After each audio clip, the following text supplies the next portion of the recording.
Maryland, Columbia Record Label, Columbia Broadcasting Systems, Columbia River, Columbia University, Columbia Clothing Company. All of that stuff is indirectly named for Christopher Columbus, as is our nation's capital. We're going to turn right here onto Pennsylvania Avenue, and to your left, if you look quickly, you'll get a wonderful view, an evening view, early evening view of the U.S. Capitol, the House of Congress, also known as the U.S. Capitol, and we're going to finish our tour down there after it's dark. This building on your left is the old post office pavilion. It was completed in 1899. It served 15 years as headquarters for the U.S. Postal Service. Then about 15 years ago, it became a hotel called the Trump International. 3 years ago, the Trump organization sold the lease to the Hilton Company, and they've turned it into a Waldorf Astoria. Now, why do you suppose there's a statue of Benjamin Franklin in the courtyard of that building? Anybody want to guess? He was the first Postmaster General of the United States of America. And as I said, this used to be the post office. The bell tower is open to the public, 315 feet tall. It's the best view in town other than the Washington Monument, which is hard to get to the top of. Coming up on your left, this beautiful curved building on the corner is the Ronald Reagan Building. It's the largest federal building in the city. 3.1 million square feet of floor space. That's half the size of the Pentagon. On your right is Freedom Plaza, also known as Skateboard Central. This is where Dr. Martin Luther King Jr. began his famous March on Washington for Jobs and Freedom, August 28, 1963. He met right here with other civil rights leaders, and together all of them marched down to the Lincoln Memorial where Dr. King delivered. President Ulysses Grant used to come down to the Willard Hotel for drinks in the lobby with his friends.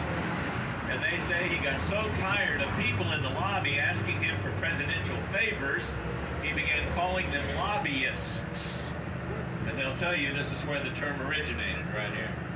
The Battle Hymn of the Republic, Ronald Reagan's favorite hymn, was written at the Willard Hotel by a lovely lady named Julia Ward Howe in 1861.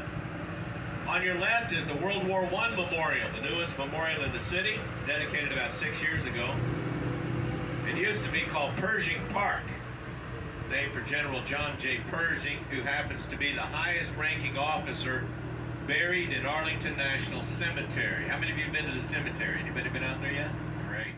Manuel Miranda, First Secretary of the Treasury. Coming up on your right over here is a memorial to General William Tecumseh Sherman. He's the guy on the horse up there. General Sherman commanded the Union Army toward the end of the Civil War. He led the Union Army in their march across the South, burning every city he came to, except Savannah, Georgia. The leadership of Savannah met him like a conquering hero. He appreciated that so much he didn't burn their city. Now, I want you to look carefully. Below us, here on your left, is at that time it was the largest federal building in the world until the Pentagon was completed 11 years later. Anybody want to guess what day construction began on the Pentagon? You'll never believe it. September 11th, 1941. 60 years to the day from when the plane crashed into it. You can't make this stuff up.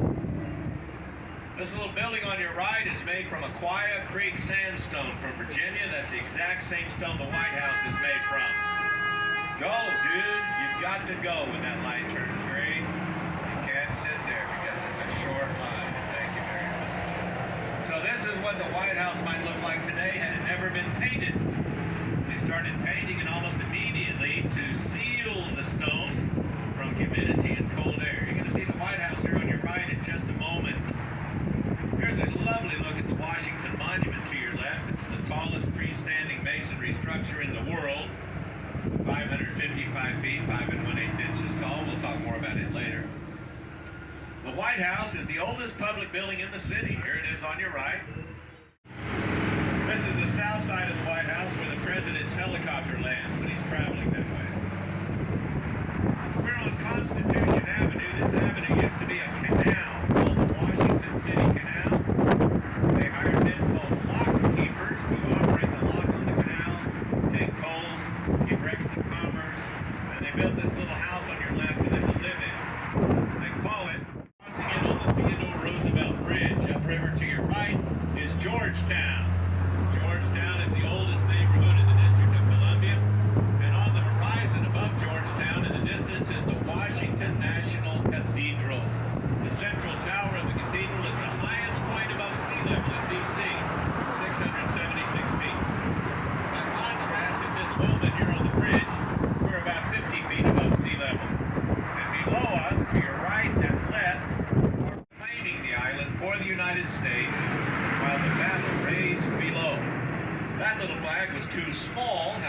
sued the commanding officer on the beach.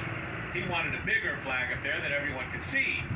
There's a Marine in dress blues over there, do you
total number of letters in the names Lincoln and Kennedy, 7 each.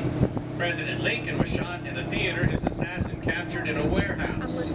President Kennedy was shot from a warehouse, his assassin captured in a theater. President Kennedy had a secretary named Evelyn Lincoln. President Lincoln, however, did not have a secretary named Kennedy. I'm so sorry. On your memorial up ahead was dedicated in 1922. It's a little over 100 years old. Underneath it is a 3-story cavern. There are cement columns in the cavern that hold up the massive weight of President Lincoln's statue. They're opening it up, turning it into a new visitor center. That's what all the construction is about. And I'm sorry it's going to be in your way when you're trying to see the thing, but you can still get up to the statue level. Over to your left, you see a couple of gilded bronze statues on the corner of the bridge there, and those are called the Arts of War. These two up here on your left and right are called the Arts of Peace. The Potomac River beside us on your left flows from West Virginia up ahead back to the Chesapeake Bay in Maryland. It's 405 miles long, the second longest river on the Atlantic coast after the Susquehanna. It's not very deep. A lot of silt washes down out of West Virginia. The bridge behind us to your left is Arlington Memorial Drawbridge, and if you follow it all the way across the river, the hilltop to your left, you can see a dimly lighted mansion with a flag flying above it. Can everyone see that? That's the home of General Robert E. Lee. It was on that property that Arlington Cemetery was created in 1861.